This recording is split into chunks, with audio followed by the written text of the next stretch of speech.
Hello everyone, and welcome once again to Let's Play Skyrim. You'll recall that last time, after fairly extensive exploration of the wilderness, we made our way here to Boulderfall Cave. And I really thought I had actually hit that guy, but apparently I didn't. I'm going to roll up here because you can actually get up to where he's sitting, and those potions and coin purses are stashed. Which just seems smarter to me. Now, somewhere up there he does have a little body that he'll reanimate to fight for him, but it's usually just an unarmed, very easily destroyed.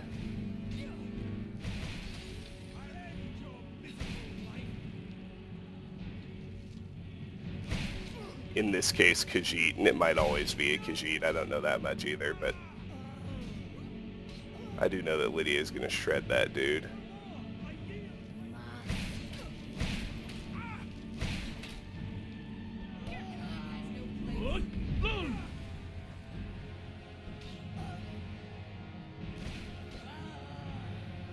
Unless she gets stupid and gets baited into going after the zombie first.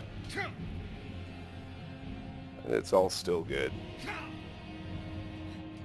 Let me check up here. This is one coin purse that we did not pick up.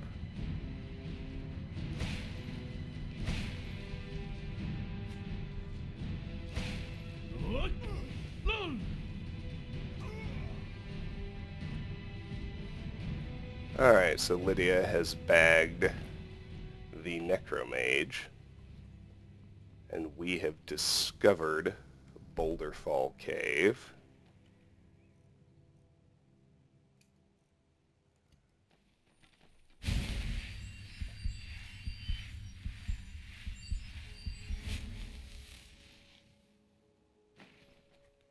So, while my horse is being summoned, I'll take Boulderfall Cave off the discoverable locations list.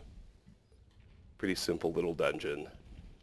We will have one more necromancer to fight inside, and that will be all.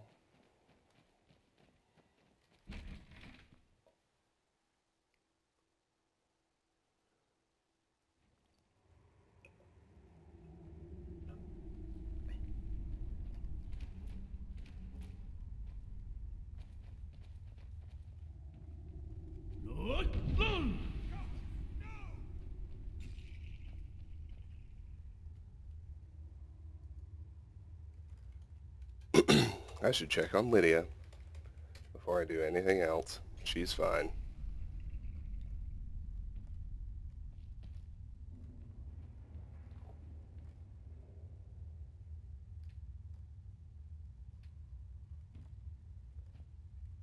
Still here. All right, what is it?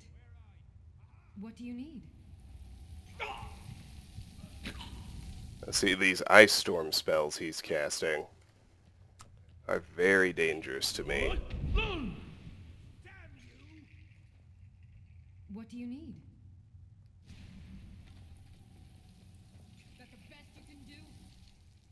I need Lydia to be a good deal more proactive getting down there and getting after him. That it? That your best?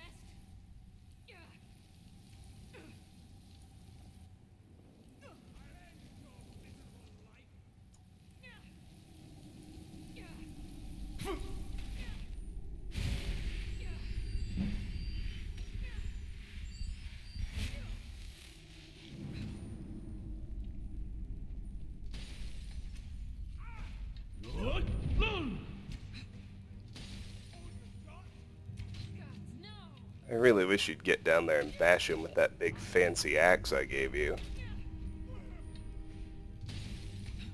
I guess it doesn't matter.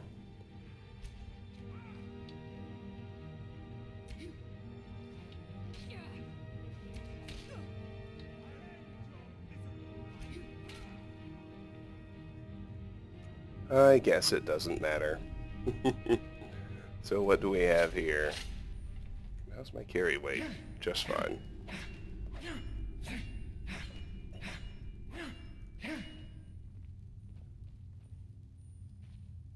So there is a corundum vein hiding here, and then can largely just loot the place going clockwise. Although I did send a lot of things flying, and I need to be careful of that. There's the telltale chime. Boulderfall Cave has been cleared. We'll take it off the clearable locations list as well. Simple little spot, but potentially profitable. Need to get over that railing to get anything that flew back here.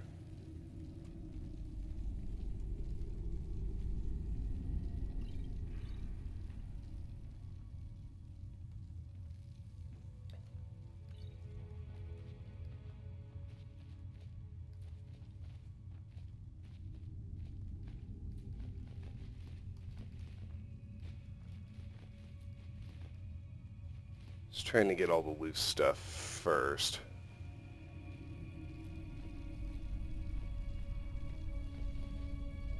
Then we'll loot the Master Necromancer himself. Unfortunately, it likes not to drop anything awesome. The Herbalist's Guide to Skyrim is an alchemy skill book we've read some time ago. That's it for up here. We'll save the chest for last. I don't expect it to be exciting. You'll notice it is not giving us a boss chest. Doesn't consider the 2 mages worth it, I suppose.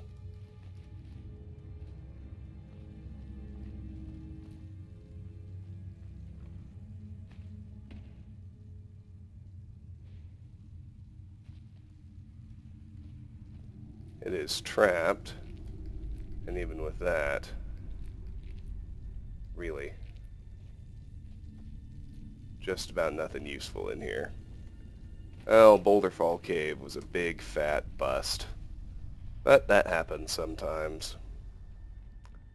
Nearby is an unmarked location that I actually expect to be a bit more profitable.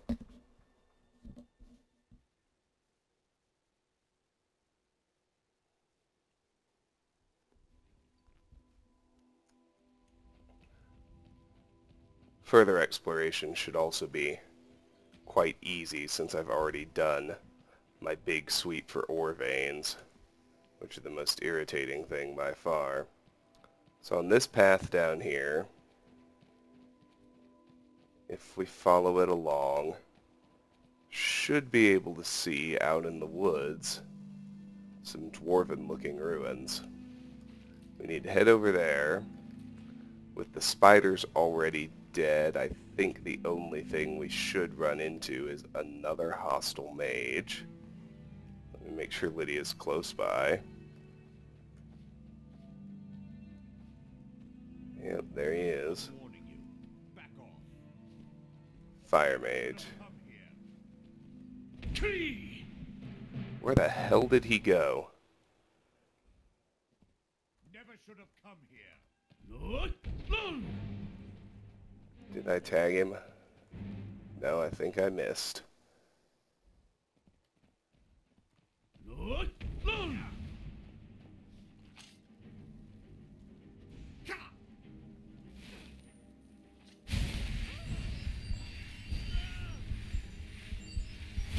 No, I find it wise to swoop in and loot this stuff immediately because it tends to go flying. This is a new restoration skill book, Racial Phylogeny. It is the 3rd restoration skill book we found. Raises restoration to 37. And in the larger world of free boosts, restoration has 3 more, the 2 books and 1 quest. Let's read the book. Notes on Racial Phylogeny and Biology, 7th edition, by the Council of Healers, Imperial University. After much analysis of living specimens, the Council long ago determined that all races of elves and humans may mate with each other and bear fertile offspring. Generally, the offspring bear the racial traits of the mother, though some traces of the father's race may also be present. It is less clear whether the Argonians and Khajiit are interfertile with both humans and elves, though there have been many reports throughout the eras of children from these unions, as well as stories of unions with Daedra. There have been no well-documented offspring. Khajiit differ from humans and elves not only in their skeletal and dermal physiology, the fur that covers their bodies, but their metabolism and digestion as well. Argonians, like the Droog, appear to be a semi-aquatic troglophile form of humans, though it is by no means clear whether the Argonians should be classified with Droog, men, Mer, or in this author's opinion, certain tree-dwelling lizards in Blackmarsh. The reproductive biology of orcs is at present not well understood, and the same is true of goblins, trolls, harpies, droogs, Saeski, Imga, various Daedra, and many others. Certainly, there have been cases of intercourse between these races, generally in the nature of rape or magical seduction, but there have been no documented cases of pregnancy. Still, the interfertility of these creatures in the civilized hominids has yet to be empirically established or refuted, likely due to the deep cultural differences. Surely any normal Bosmer or Breton impregnated by an orc would keep that shame to herself, and there's no reason to suppose that an orc maiden impregnated by a human would not be likewise ostracized by her society. Regrettably, our oaths as healers keep us from forcing a coupling to satisfy our scientific knowledge. We do know, however, that the Slode of Thras are hermaphrodites in their youth, and later reabsorb their reproductive organs once they are old enough to move about the land. On land. It can be safely assumed that they are not interfertile with men or Mer. One might further wonder whether the proper classification of these same races, to use the imprecise but useful term, should be made from the assumption of a common heritage, and the differences between them have arisen from magical experimentation, the manipulations of the so-called earth bones, or from gradual changes from one generation to the next. Oh, indeed, an excellent question.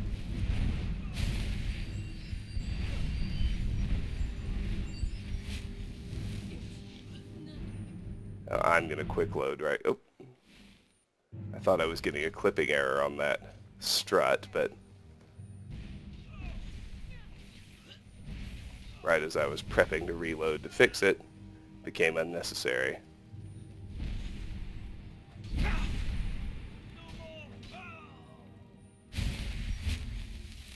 I'd say, I sure hope it doesn't let him run too far.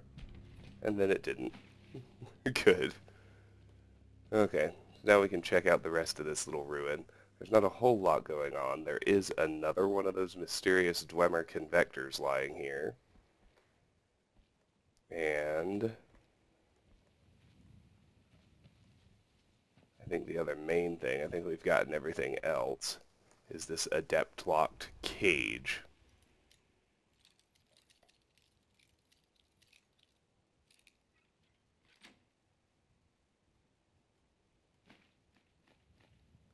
Which just has a little bit more Dwemer metal in it. Ah, there's a solid Dwemer metal. Thought I was missing another piece. Okay, with all that, we are now ready to go tackle Autumnshade clearing, which should still be a pretty straightforward exercise. We already did all the ore vein hunting we need to do around this area.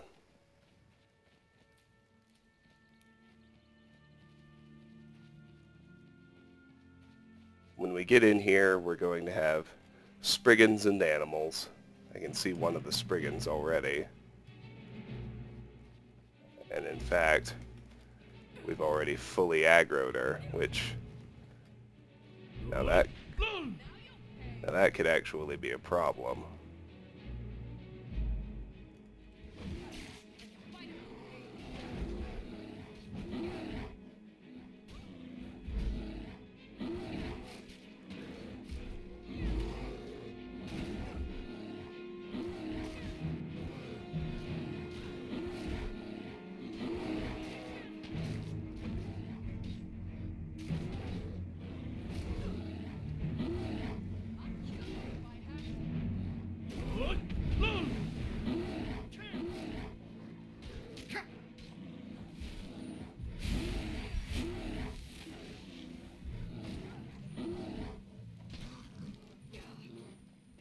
wolf died just from my shout, which is pretty fun. I think I just heard one of the cave bears get killed.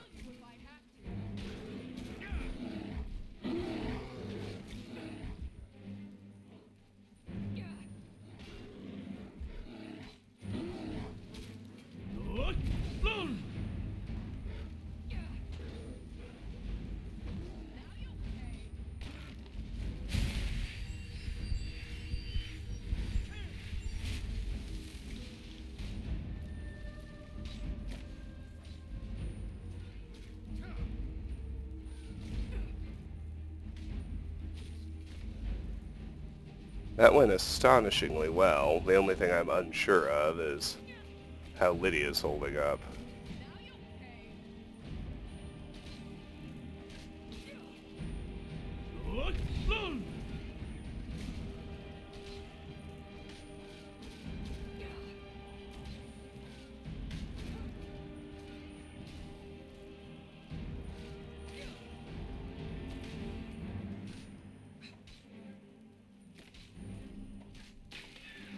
Wrecked. Good work. No problem. Alright. Well, let's see if we can discover the clearing.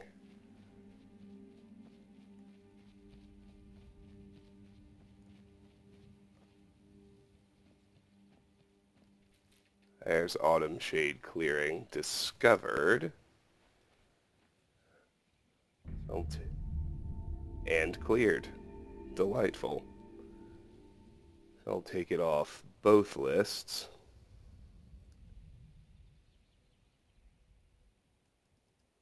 Autumnshade clearing is discovered. Autumnshade clearing is cleared.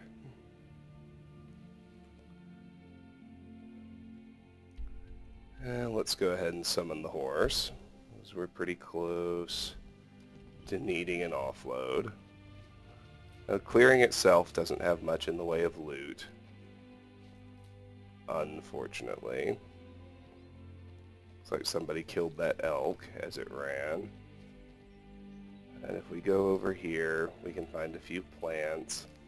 I know there are a couple of hunter corpses, and I still think there is a chest somewhere.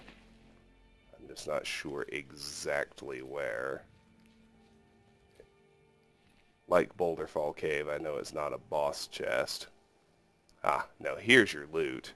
The archery skill book, Father of the Nibon. Archery increased to 22. Father of the Nibon, translated and with commentary by Florin Jalil. So if I look at my free boosts, yeah, that's the 4th archery skill book we found. There's one left. And the larger world of free boosts, archery has 9 more. Only one skill book, but 8 others.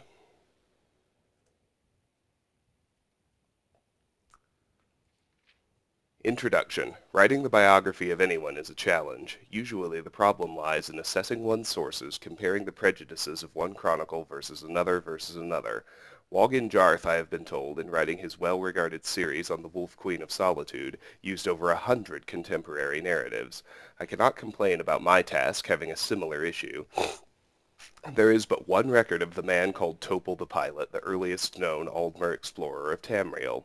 Only 4 short verse fragments of the epic Father of the Nibon have survived to present day, but they offer an interesting, if controversial, look at the Middle Merethic era when Topal the Pilot may have sailed the seas around Tamriel. Though Father of the Nibon is the only written record of Topal the Pilot's voyages, it is not the only proof of his existence. Among the treasures of the great crystal tower of Somerset Isle are his crude but fascinating maps, his legacy to all Tamriel. The translation of the Aldmeri Udhindra Nibenu, Father of the Nibon, is my own, and I accept that other scholars may disagree with some of my choice of words. I cannot promise my translation lives up to the beauty of the original. I have only strived for simple coherence. Fragment 1. Second ship, the Pasquinial, manned by pilot Ilio, was to follow the southern pointing waystone, and the third, the Nibon, manned by pilot Topal, was to follow the northeast pointing waystone. The orders from the Crystal Tower, they were to sail forth for 80 moons and then return to Tel. Only Nibon returned to Firsthold, laden high with gold and spice and fur and strange creatures, dead and live. Though alas old Elnathay Topol never found, he told the tales of the lands he had visited to the wonderment of all. For 66 days and nights he sailed over crashing waves of dire intent, past whirlpools, through mist that burned like fire, until he reached the mouth of a great bay, and he landed on a sun-kissed meadow of gentle dells. As he and his men rested, there came a fearsome howl, and hideous orcs streamed forth from the murky glen, cannibal teeth clotted with gore. For centuries, strange crystalline balls were unearthed at the sites of ancient Aldmer shipwrecks and docks, peculiar artifacts of the Merethic and Dawn eras that puzzled archaeologists, until it was demonstrated that each had a tendency to rotate on its axis in a specific direction. There were three varieties, one that pointed southward, one that pointed northeast, and one that pointed northwest. It is not understood how they work, but they seemed attuned to particular lines of power. These are the waystones of the fragment, which each of the pilots used to point their craft in the direction they were assigned to go. A ship with a name not mentioned in the fragment took his vessel northwest towards Thras and Yokuda. The Pasquinial took the southern waystone and must have sailed down toward Pyandonia. Topol and his northeast waystone found the mainland of Tamriel. It is clear from this fragment what the three ships were assigned to do: find a passage back to old Elnathay so that the Aldmer now living in Somerset could learn what became of their old homeland. As this book is intended to be a study of Topol the pilot, there is scarcely room to dedicate to different theories of the Aldmeri exodus from old Elnathay. If I were using this poem as my only source, I would have to agree with the scholars who believe in the tradition that several ships left old Elnathay and were caught in a storm. Those who survived found their way to Somerset Isle, but without their waystones they did not know what direction their homeland was. After all, what other explanation is there for three ships heading in three opposite directions to find a place? Naturally, only one of the ships returned, and we do not know if either or both of the other two found old Elnathay, or perished at sea or at the hands of the ancient Pyandonians, Slode, or Yokudans. We must assume, unless we think the Aldmer particularly idiotic, that at least one of them must have been pointing in the right direction. It may well have even been Topol, and he simply did not go northeast far enough. So, Topol setting sail from Firsthold heads northeast, which coincidentally is the longest one can travel along the Abetian Sea without striking land of any kind. Had he traveled straight east, he would have struck the mainland somewhere in what is now the Colovian west of Cyrodiil in a few weeks. Had he traveled southeast, he might have reached the hump of Valenwood in a few days. But our pilot, judging by his own and our modern maps, sailed in a straight line northeast through the Abetian Sea and into the Iliac Bay before touching ground somewhere near present-day Anticlear in 2 months' time. The rolling verdant hills of southern High Rock are unmistakable in this verse, recognizable to anyone who has been there. The question, of course, is what is to be made of this apparent reference to orcs occupying the region. Tradition has it that the orcs were not born until after the Aldmer had settled the mainland, that they sprung up as a distinct race following the famous battle between Trinimac and Boethia at the time of Resdain. It is possible that the tradition is wrong. Perhaps the orcs were an aboriginal tribe predating the Aldmeri colonization. Perhaps these were a cursed folk, Orsimer in the Aldmeris, the same word for orc, of a different kind, whose name was to be given the orcs in a different era. It is regrettable that the fragment ends here, for more clues to the truth are undoubtedly lost. What's missing between the first fragment and the second is appreciable. It must be more than 80 months that have passed, because Topol is on the opposite side of mainland Tamriel now, attempting to sail southwest to return to Firsthold after his failure at finding old Elnathay. Fragment 2. No passage westward could be found in the steely cliffs that jutted up like giant's jaw, so the Nibon sailed south. As it passed in sandy forested island that promised sanctuary and peace, the crew cheered in joy. Then exultation turned to terror as a great shadow rose from the trees on leathered wings like an unfurling cape. The great bat lizard was large as the ship, but good pilot Topol merely raised his bow and struck it in its head. As it fell, he asked his boatswain, "Do you think it's dead?" And before it struck the white-bearded waves, he shot once more its heart to be certain. And so for another 40 days and 6, the Nibon sailed south. We can see that in addition to Topol's prowess as a navigator, cartographer, survivalist, and raconteur, he is a master of archery. It may be poetic license, of course, but we do have archaeological proof that the Merethic Aldmer were sophisticated archers. Their bows of layers of wood and horn drawn by silver silk thread are beautiful, and still, I have heard experts say, millennia later, very deadly. It is tempting to imagine it a dragon, but the creature that Topal faces at the beginning of this fragment sounds like an ancestor of the cliff racer of present-day Morrowind. The treacherous cliff coastline sounds like the region around Necrom, and the island of Gorn may be where the nest of the bat lizard is. No creatures like that exist in eastern Morrowind, to my knowledge, at the present day. Fragment 3. The fetid evil swamplands and their human lizards retreated to the east, and Topal and his men's hearts were greatly gladdened by the sight of diamond-blue, pure, sweet ocean. For 3 days they sailed in great cheer northwest, where Firsthold beckoned them, but hope died in horror as land, like a blocking shield, rose before them. Topal the pilot was sore wroth, and consulted he the maps he had faithfully drawn, to see whether best to go south where the continent must end, or take the river that snaked through a passage north. "North," cried he to his sad men, "north we go now, fear not, north." Tracing Topal's movements, we see that he has skirted the edge of Morrowind and delved into southern Blackmarsh, seemingly determined to follow his waystone as best as he can. The swamp he is leaving is probably near present-day Gideon. Knowing what we now know about Topal's personality, we can understand his frustration in the bay between Blackmarsh and elsewhere. Here is a man who follows his orders explicitly, and knows that he should have been going southeast through riverways to reach Firsthold. Looking at his maps, we can see that he attempted to find passages through, as he has mapped out the inner sea of Morrowind and several of the swampy tributaries of Black Marsh, no doubt being turned away by the disease and fierce Argonian tribes that dissuaded many other explorers after him. With a modern map of Tamriel in hand, we can see that he makes the wrong choice in electing to go northeast, instead of pushing southward. He could not have known then that what he perceived to be the endless mainland was only a jutting peninsula. He only knew that he had traveled too far southward already, and so he made a smart but incorrect decision to go up the river.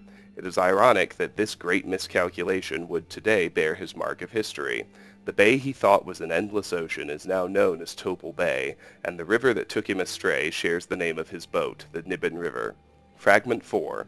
The cat demons of 4 legs and 2 ran the river's length, always keeping the boat in their green-eyed sight, hissing and spitting and roaring with rage. But the sailors never had to brave the shores, for fruit trees welcomed them, dropping their arms down to the river's edge as if to embrace the myrrh, and the men took the fruit quickly before the cats could pounce.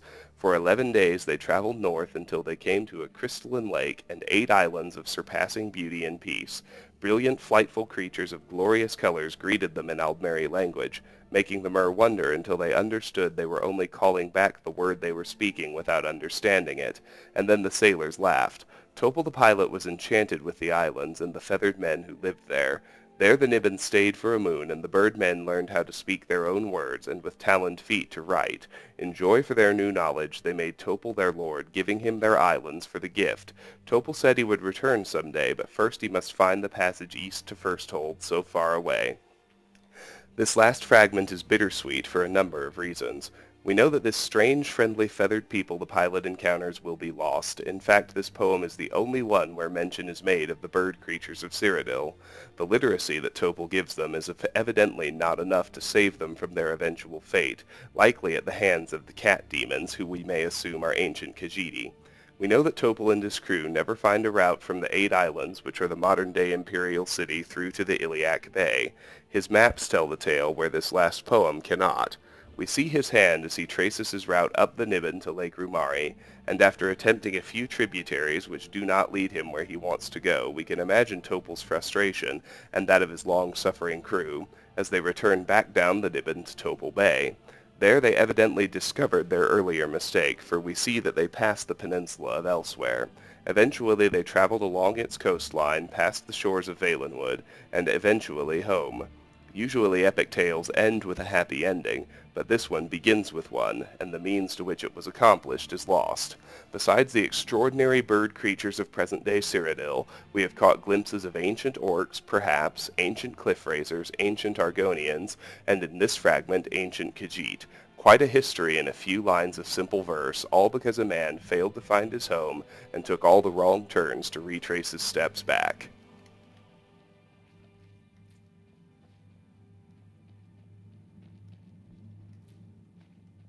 Alright, well, let's loot the rest of the clearing. Next couple of bits are very straightforward. there's an unmarked hunter's camp nearby that I need to loot out.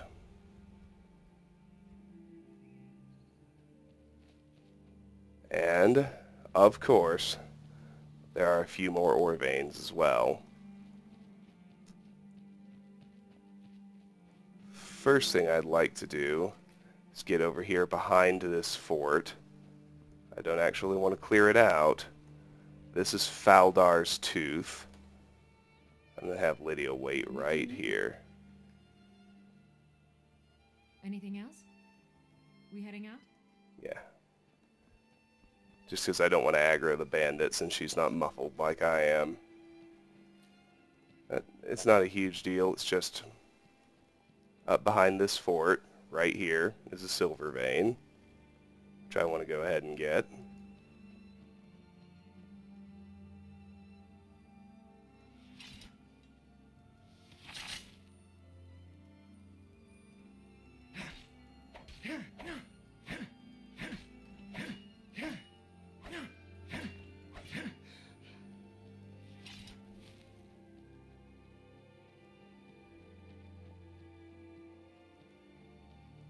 And that's all. No big deal. Ready to get going? As you command, my Thane. Follow me.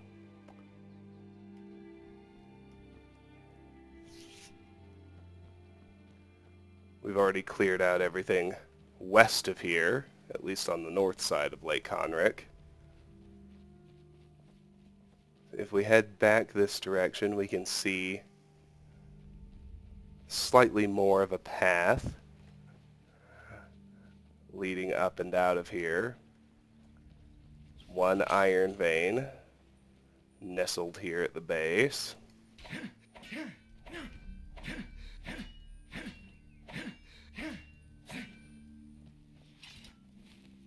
If I move up through here, I'll cross over the ridge. I'll find myself right at Lake Conrick, right on a real path. West to Faldar's Tooth, which we'll do later. So let's turn east instead, where the path promptly dead ends. That's okay. Let's turn north back up into the ridge. There are a couple of ore veins and a hunter's camp up here. We'll do the hunter's camp first. We'll pickpocket them like usual. I guess I can look the other way. That level of lag on a quick load suggests to me the game is thinking about crashing. So let's be careful. I saw you do that. Give me that gold. Give me that wolf pelt. And give me those 2 saber cat pelts. There we go. There's 95 pickpocket. Good news is there's nothing in that knapsack I need. Let's pickpocket the other hunter.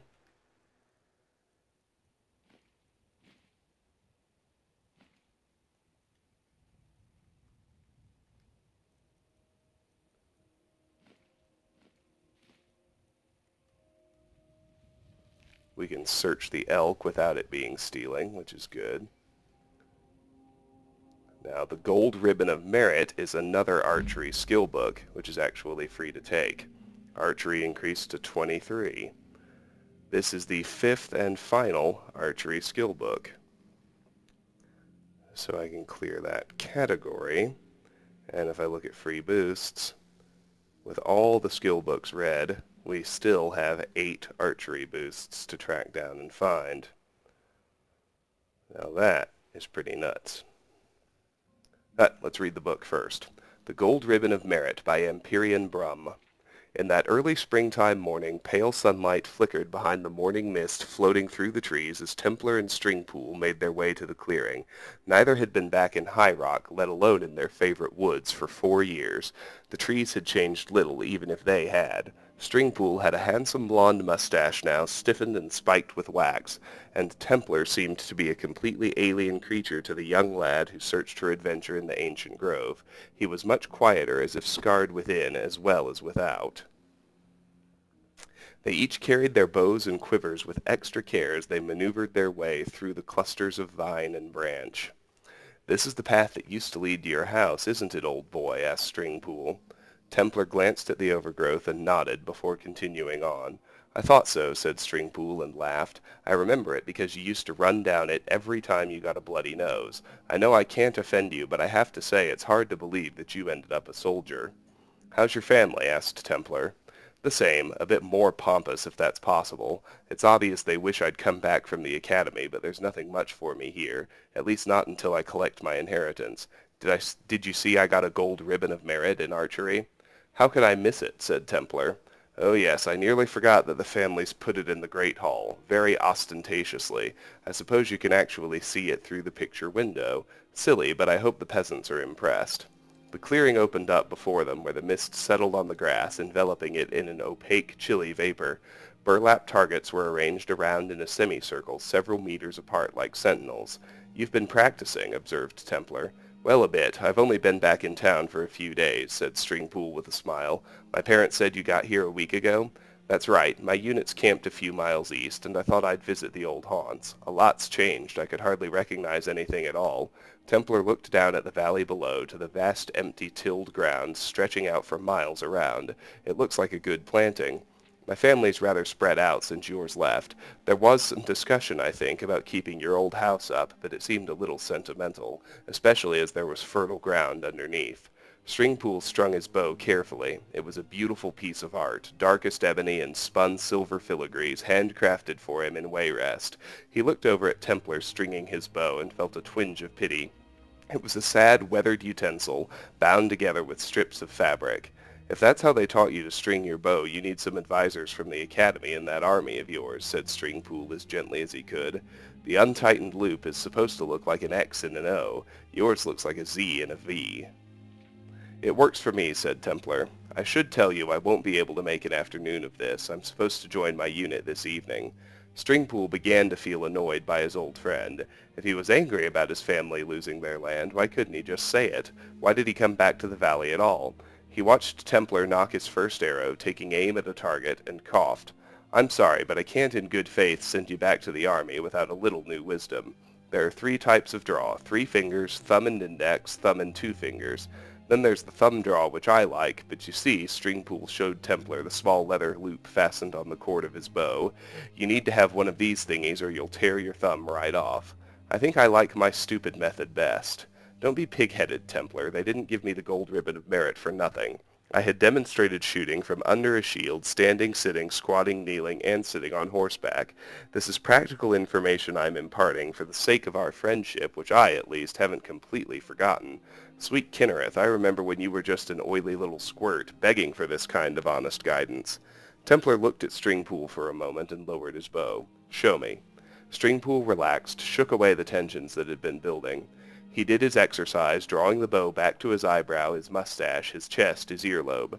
"There are 3 ways of shooting, snatching and releasing in one continuous motion like the Bosmer do, holding with a short draw and a pause before releasing like the Khajiit, and partial draw, pause, final draw." Stringpool fired the arrow into the center of the target with cool precision, "and release, which I prefer." "Very nice," said Templar. "Now you," said Stringpool. He helped Templar select a grip, knock his arrow correctly, and take aim. A smile grew on Templar's face, the first time Stringpool had seen such a childlike expression on the war-etched visage all afternoon. When Templar released the arrow, it rocketed high over the top of the target and into the valley below, where it disappeared from sight. "Not bad," said Templar. "No, not bad," said Stringpool, feeling friendly once again. "If you practice, you should be able to focus your aim a little bit." The 2 shot a few more practice bolts before parting ways.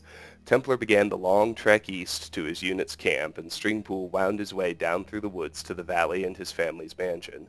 He hummed the little tune he learned at the academy as he passed the great lawn and walked up to the front door, pleased with himself for helping his old friend. It entirely escaped his attention that the large picture window was broken. but he noticed right away when he came into the Great Hall and saw a Templar's wild shot bolt sticking in his gold ribbon of merit. Oh, that one's fun. Alright, we have 3 iron ore veins to track down. First is more or less due east of this hunter's camp.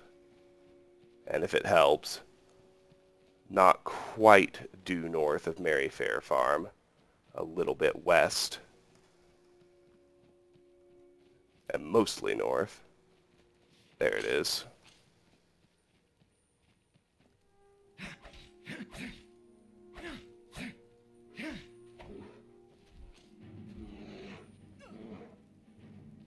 was gonna say, critter's coming at me.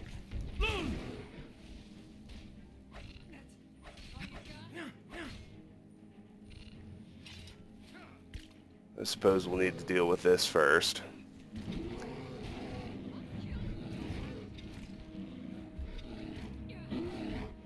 I'm sorry, there are only 2 iron veins, not 3. But that's good, right? I would say so.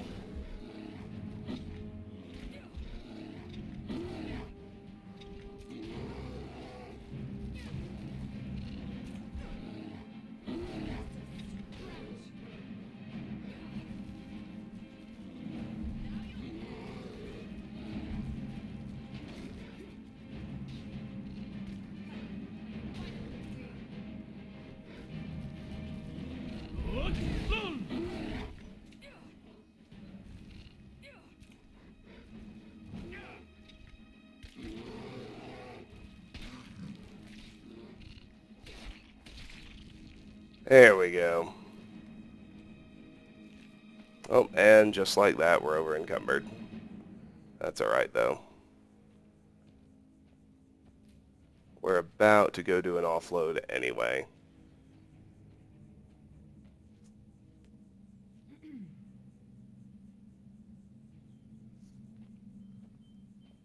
So from that ore vein, we can kind of find a almost due south of Fort Greenwall. I see it already. There's one more iron vein over here.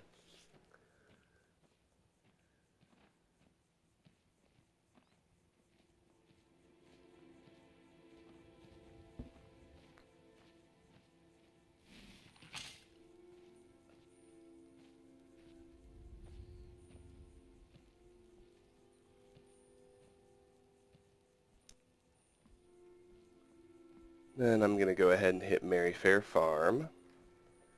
We can gather crops and accept a miscellaneous quest. And then it'll be time for an offload, and then it's going to be time for Rifton. It's right there.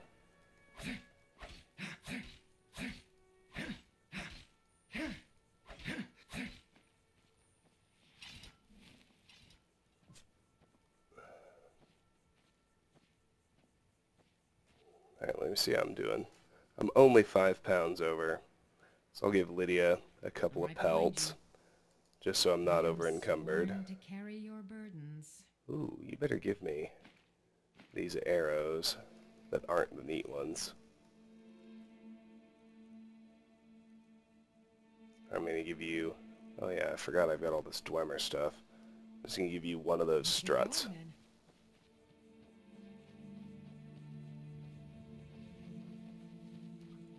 The Merryfair Farm is almost at the start of its own little path, which is fine. I'm just going to discover it.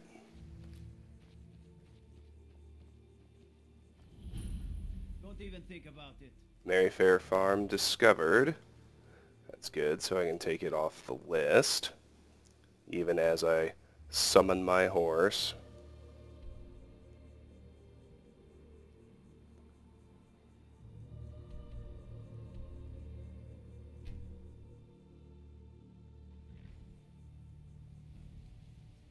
Merryfair Farm is off the list. Let's see what all there is to do here. First, I'm offloading after this, so I'll go and take my strut back from Lydia. Crops to gather. What time is it? little surprised the inhabitants aren't out working right now.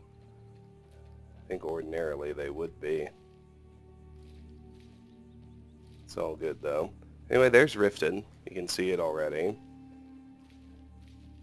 It's a big, very populated city with, I think, the most stuff to do of any of the cities in the game. We are going to get a lot of quests in Rifton, and that's even above and beyond the fact that it's home base for the Thieves Guild. Here comes everybody. First we have Cindalanith, who doesn't have a key to her own house. After we were robbed, Draven's become more bitter than ever. He hates this place. We could always use help picking crops if you need a few extra coins. I'm afraid we have little to offer you in the way of hospitality. Yes, Sarah? I'll sell her gourds. Honest pay for honest work. That completes the Gather Wheat favor for Cindalanith at Merryfair Farm. Now Draven, we need to pickpocket and speak to. Until next time.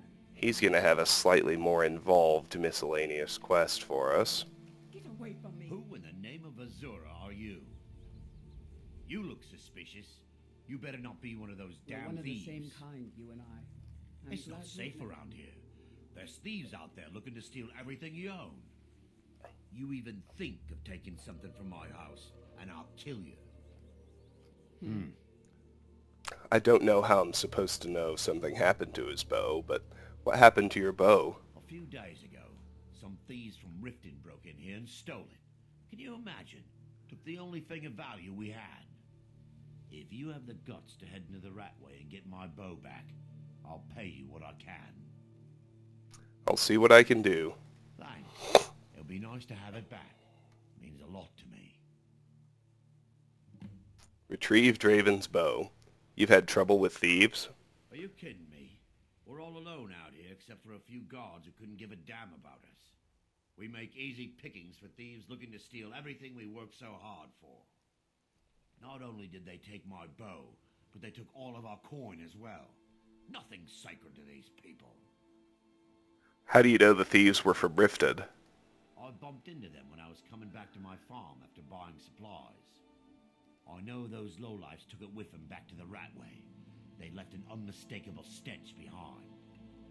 It was a family heirloom. I can't even put a price on how much that thing means to me. Alright. The Ratway is somewhere under Rifton. Shouldn't be too tough to find. Now we'll have to pick the lock since people strangely tend not to carry keys to their own homes.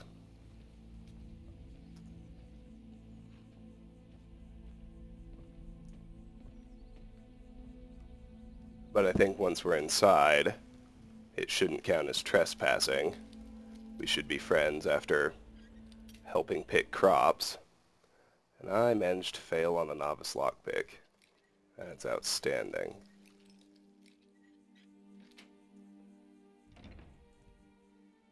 Anyway, we're just about ready to head to Rifton. I can hardly believe it. Shit happens quickly. Are we friends? Yes, we're friends. Good.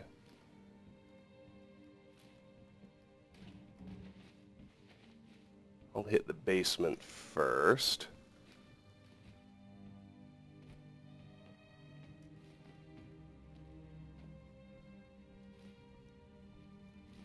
I don't think there's anything particularly useful inside this farmhouse, but I've been wrong before.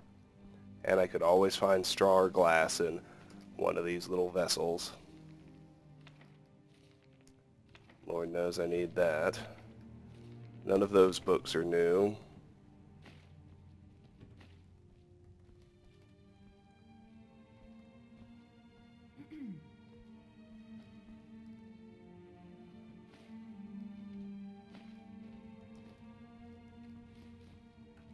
Now, a huge number of those gathering things in advance that I did with gear stashed back at home are particularly for miscellaneous quests found in Rifton. For some reason, it's the real hub of find X number of Y item quests in the game. So as soon as I finish up here, my next step is to head into the city, so I'll probably do my exterior perimeter sweep first, like I did at Windhelm, but you know what I mean. So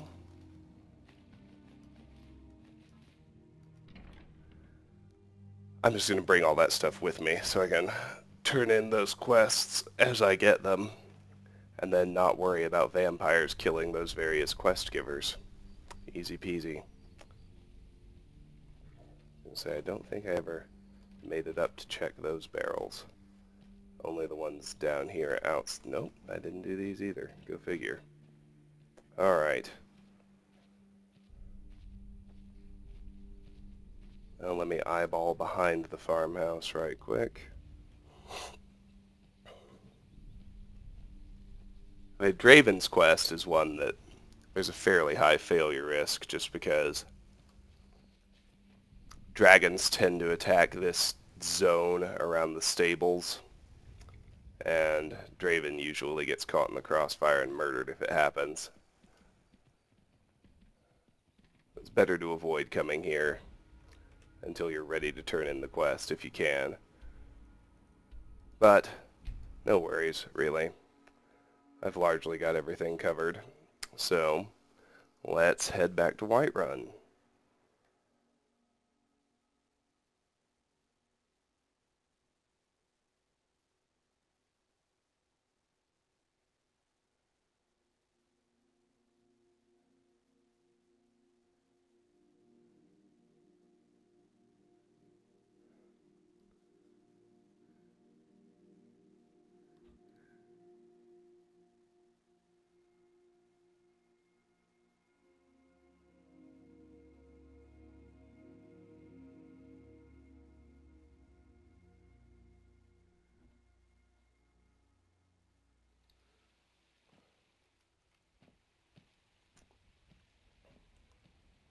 Never forget to hit the smelter.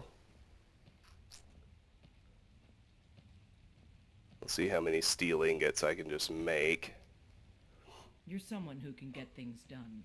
I like that.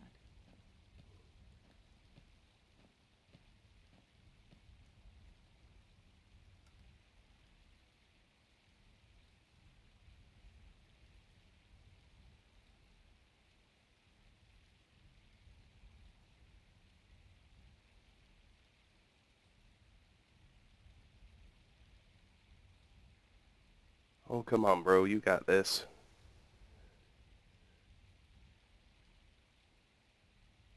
You can do it. I know you can.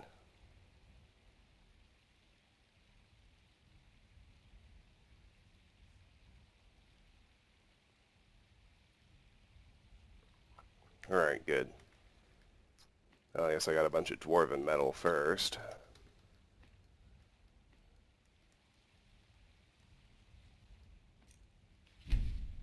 Alright. 12 steel ingots will leave me needing 67 more.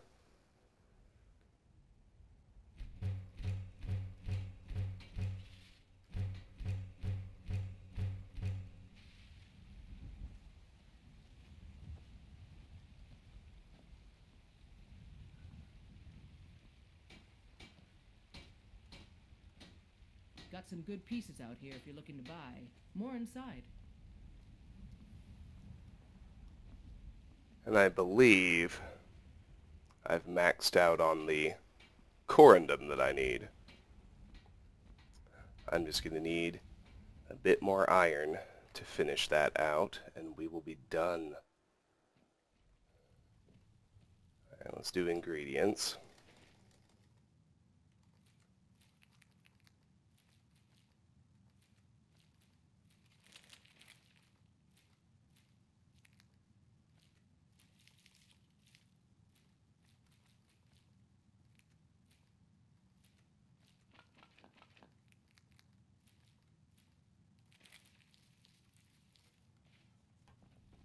You're back! Hey, I got you something. Hope you like it. I'm sure I will. A death bell. Not bad. Okay. Let's do this part. Everyone's favorite, mine included.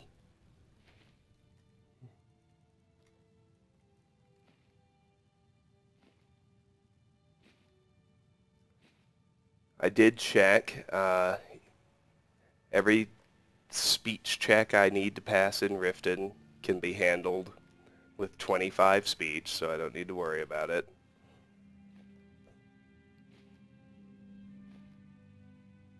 Or maybe I do. I wonder what my speech is. I haven't looked at it in a while. It may not be 25 yet. I have to check. I think it is. I think it is. I'll find out when this is done. Shouldn't take long.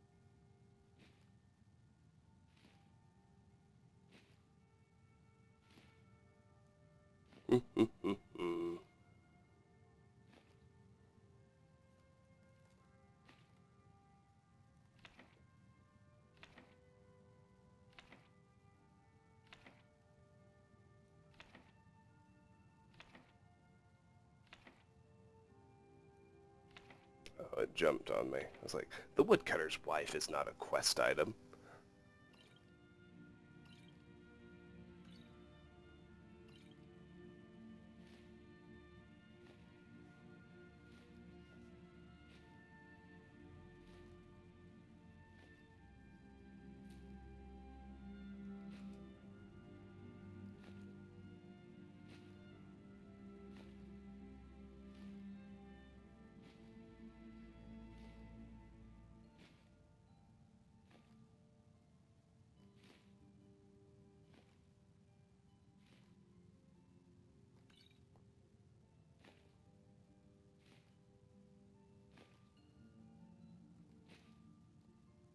Yep, this timing is going to sync up almost perfectly.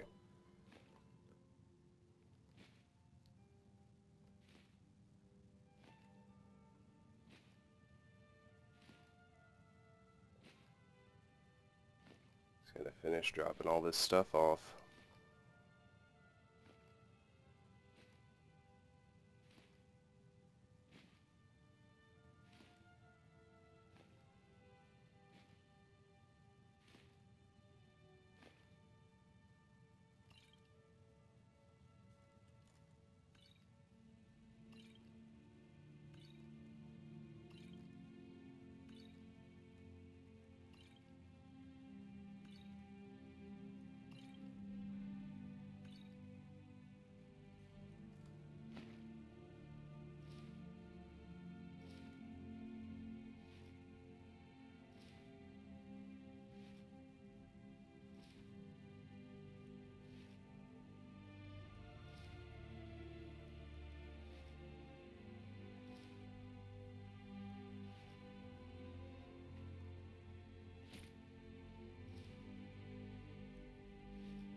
Very good.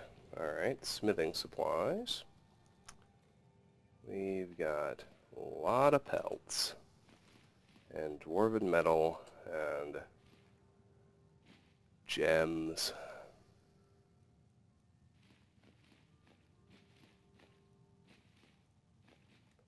Alright. Nothing here. Let's check their chest. It's still empty. I'll drop stuff in here first.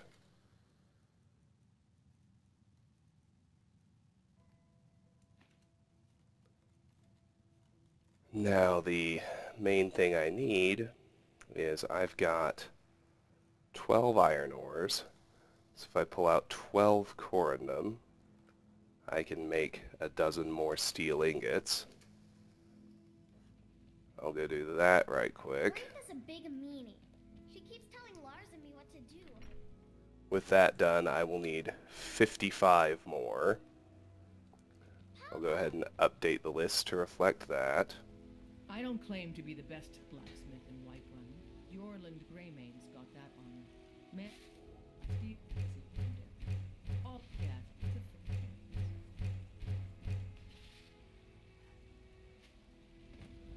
Alright, we need 55 more steel ingots.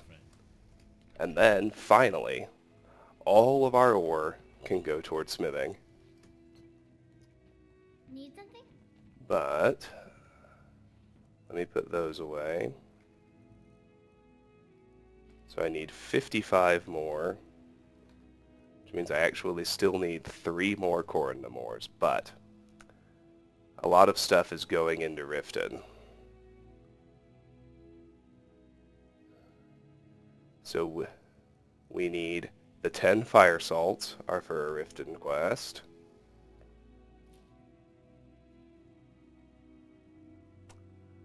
The 20 of the death bell, we need to hold on to 1. But 20 death bell, 20 nightshade, and 20 nirnroot are for a Rifton quest.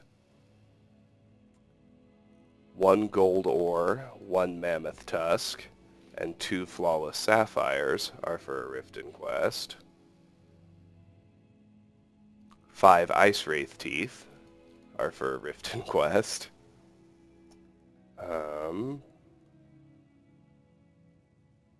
3 flawless amethysts are for a Rifton quest.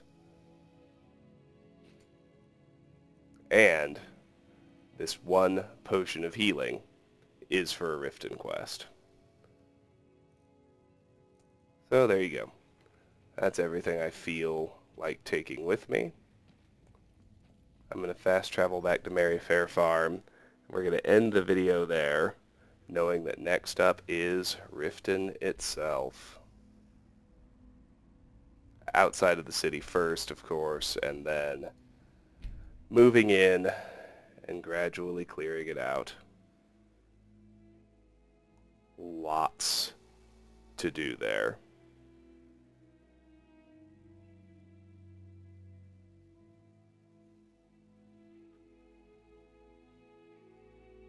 Actually, as I look at it on the map, there's really nothing to find surrounding the city that isn't on one of the various paths. I guess there's one little thing I could do, and we'll do that next time. Not this time, so don't worry. Oh gosh, I can't believe I'm already back to Rifton. Happens quickly, for sure. So, here we are at Merryfair Farm. I'm going to point myself over toward the Rifton stables, save, and end the video here. This has been Let's Play Skyrim. We actually accomplished a good deal here. If you'll recall, we started all the way up here, but we've cleared Boulderfall Cave, Autumnshade Clearing, Merryfair Farm, and all this wilderness in between to arrive here at the city of Rifton, where we will pick up next time on Let's Play Skyrim. Until then, if you enjoy my videos, please consider clicking on an ad, liking, sharing, subscribing. These things really help me. Of course, if you do none of the above, I nonetheless truly appreciate the time you spend watching, and I hope you have a fantastic day.